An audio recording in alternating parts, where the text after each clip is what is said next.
Bonjour. Dans cette vidéo, nous allons voir la deuxième partie qui concerne les callbacks Hell ou les montagnes de callback. Alors, c'est juste une structure quand on fait de la programmation asynchrone. Donc, on va voir plusieurs appels et l'écriture du code va apparaître comme une chaîne de montagnes, tout simplement. Et alors, pour visualiser ça, nous allons créer un fichier, un autre fichier. Nous allons garder celui-ci pour la troisième partie. Donc je vais appeler ça index2.html et on va mettre du HTML et script. Alors on suppose que on veut charger hum, un utilisateur. Donc on va créer, donc alors on va faire comme tout à l'heure déjà, donc console.log début et puis fin. Et puis entre les deux, on va faire le travail qu'on veut faire. Donc ici, je veux charger donc function get user. Et donc, je suppose que cette fonction va aller me chercher un utilisateur du serveur. Et pour ne pas recréer donc une requête Ajax, on va juste faire un set timeout. Après un certain temps, ça doit me retourner un utilisateur. Et donc ici, ma fonction, après un délai, et donc le délai ici, je vais mettre maintenant un délai aléatoire, donc random. Mat.random, ça retourne un nombre entre 0 et 1. Je vais multiplier ça par 2000, et donc ça va être un nombre entre 0 et 2000. Et je vais ajouter 1000, et donc ça va être un nombre entre 1000 et 3000. Et alors, qu'est-ce qu'on veut que ça nous fasse? Donc ici, cette fonction, on veut que ça nous retourne, donc ici, un, un utilisateur. Et donc, alors ici, ça nous retourne un utilisateur. Ici, donc, comment on va faire? Bien, on va passer une callback. Et cette callback, on va l'appeler ici. Et on va lui passer l'utilisateur. Donc ici, user ID, 2 points, 1, virgule, et puis ici, name, 2 points. Et donc là, c'est le nom de notre utilisateur, Toto. Voilà, donc ici, si j'appelle ma fonction ici, get user, eh bien, il faudrait que je lui passe une callback. Et je sais, d'après ce que j'ai écrit ici, que ma callback, il aura pour paramètre user. Et ainsi, je vais faire tout simplement console.log user. Voilà, CTRL S. Et on va visualiser ça dans la console. Donc j'affiche la console et donc on devrait voir début, fin et puis notre objet user qui donc il y a la user ID et le name Toto. Alors imaginons qu'on veut encore, après avoir chargé notre utilisateur, on veut aller chercher tous les posts qui sont écrits par cet utilisateur. Donc on va écrire une fonction qui va ressembler à la première et donc ici on va appeler ça getPosts et donc on va passer comme paramètre user ID par exemple et puis quand je vais faire la requête, je vais envoyer le user ID pour la requête et quand le résultat arrive, je vais appeler la callback et je vais lui passer le résultat. Et donc ici, on va garder, alors à la limite ici, donc on peut faire un console.log user ID si on veut. Et puis au niveau de ma callback ici, ben, il faudrait que j'ai ici des posts. Et donc on va être très simple. Je vais mettre ici juste title. Et donc ici title 1. Et on va mettre ça, puisque il va s'agir de plusieurs postes, donc on va mettre ça dans un tableau. Et là, je vais retourner à la ligne et on va créer plusieurs postes. Donc ça, c'est le deuxième poste, troisième poste et le quatrième poste. Et alors, donc ici, l'appel de cette fonction aussi, donc ça prend du temps entre 1 seconde et 3 secondes. Et donc si je vais appeler cet utilisateur, eh bien, je dois l'appeler, logiquement, je dois l'appeler ici à l'intérieur. Donc, quand je récupère l'utilisateur, qu'est-ce que je vais faire? Eh bien, je vais récupérer ces posts. Et donc, je vais appeler getPosts maintenant, ici à l'intérieur. Et je vais passer quoi comme paramètre user.userID que je récupère ici. Et le deuxième paramètre que je vais passer, c'est une callback encore. Et cette callback, je vais la définir. Et d'après ce que j'ai fait ici, je sais que je vais récupérer un tableau. Et ce tableau, c'est un tableau de posts. Donc j'écris posts. Et là, le corps de ma fonction, je vais par exemple aller, donc on peut continuer. Donc ici, je vais faire tout simplement, je peux parcourir tous mes posts, posts, posts, point for each. Et donc pour chaque poste, je vais tout simplement faire un console.log post.title. CTRL S.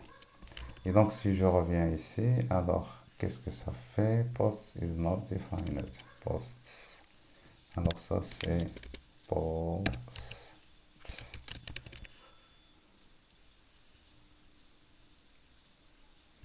Ah, voilà, donc on voit le 1 et après un certain temps, on voit les postes qui arrivent.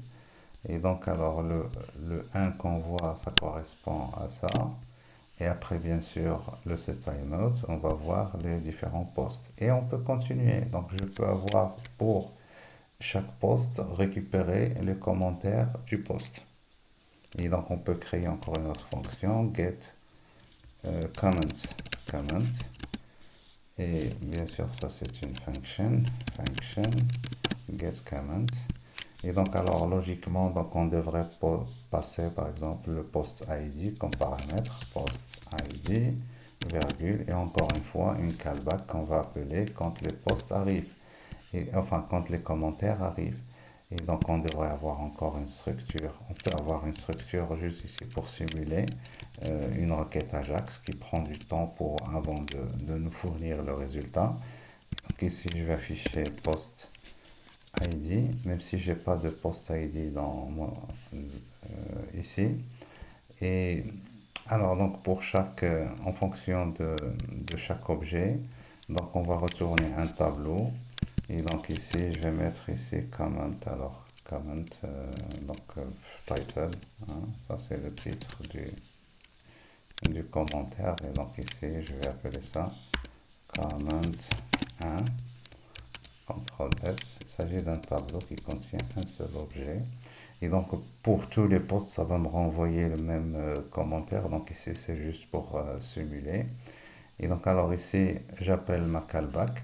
Et donc si je veux faire ça pour chacun des postes, eh bien je vais appeler ici, au lieu de faire ça, je vais appeler ma fonction getComment. Get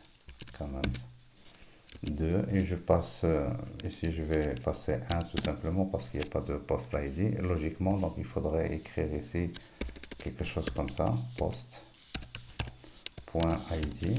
mais moi je sais qu'il n'a pas de j'ai pas mis de post ID, mais c'est pas grave, donc je vais mettre juste 1. Et puis donc il faudrait qu'on passe encore une fois notre callback qui va récupérer les comments et les comments.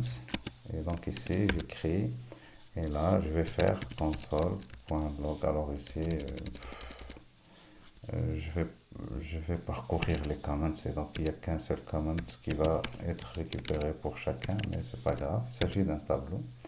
Et donc je prends le comment et je fais console.log comment. C, tout simplement, le C que j'ai ici, il s'agit d'un commentaire. Alors ici, bien sûr, donc je peux aussi faire ça, console.log, et donc ici, je dois afficher quand même le post.title, title, et donc ici, ce que j'affiche, ce sont les commentaires pour ce post. Alors donc pour qu'on les voit mieux, donc on peut ici ajouter quelque chose comme ça, juste pour montrer qu'il s'agit d'un commentaire. Enfin, Voilà, donc ici title, et puis voilà les commentaires qui arrivent. Mais là, les commentaires, c'est chaque commentaire pour un post donné. Et donc ici, voilà, donc il faut voir cet aspect asynchrone. Et donc tous les résultats ne vont pas arriver en même temps. Mais la notion de callback hill, c'est ça. C'est ça. Donc on voit le code qui va en s'approfondissant. Et donc ici, l'exécution du code, de ce code qu'on vient de voir ici, getUser. Si je dois le matérialiser donc avec une représentation, donc on va voir quelque chose comme ça. Ça va prendre un certain temps. Et donc ici, on a dit entre 2 secondes, entre 1 seconde et 3 secondes. 3 secondes. Et puis après, donc on va voir pareil pour la deuxième. Et là, c'est get post. Et puis pareil pour la troisième. Et là, c'est get comment. Et donc, on voit cette structure. Mais ici, avant ça, bien sûr, donc tout le monde a vu que ici, on a début et que on a fin déjà ici. Avant l'exécution de tout ça. Donc, bien sûr, tout ça, il faut le mettre en commentaire. Jusque là. Voilà. Alors tout ça, voilà. Alors bien sûr, donc si je reprends, on peut reprendre, je sais pas moi, l'exemple de tout à l'heure, mais c'est pas la peine. Donc on va voir ça avec les promesses. Mais donc alors le callback hill, ça permet d'écrire du code, mais qui n'est pas très très clair, vu que vous allez voir donc chaque fonction, vous passez une fonction comme paramètre et après une autre fonction et je passe encore une autre fonction en paramètre et après encore une autre et je passe une fonction comme paramètre et ça peut continuer. Et à la longue, quand on va prendre du code comme ça peut devenir très compliqué à interpréter, enfin très complexe à interpréter. Voilà, donc la vidéo prochaine, donc on va voir les promesses et ça va résoudre en grande partie donc ces aspects donc de callback hell. Ça va rendre le code beaucoup plus clair et en plus de ça, ça va nous permettre autre chose qu'on ne peut pas faire dire facilement avec ça. Parce que ici, j'ai du code qui s'exécute à peu près, on va dire, comme s'il s'agit d'un code séquentiel, puisque la deuxième appel se fait à la fin du premier et le troisième se fait à la fin du deuxième. Mais des fois, on veut avoir quelque chose comme ça. Je veux exécuter deux fonctions comme ça, enfin faire deux appels. Je veux charger, je sais pas moi, un fichier. Ici, je charge un deuxième fichier. Et je vais utiliser ici le résultat des deux premiers fichiers pour y faire quelque chose avec les deux. Et donc, on ne va pas faire ça de manière séquentielle comme on a fait tout à l'heure. On ne va pas faire ça comme ça parce qu'on va perdre du temps. Et donc, au lieu d'attendre minimum ici 2 secondes, minimum, hein, donc on peut faire ça et on va être, donc on peut avoir minimum 1 seconde pour commencer à exécuter la troisième fonction. Donc la prochaine vidéo, nous allons voir les promesses.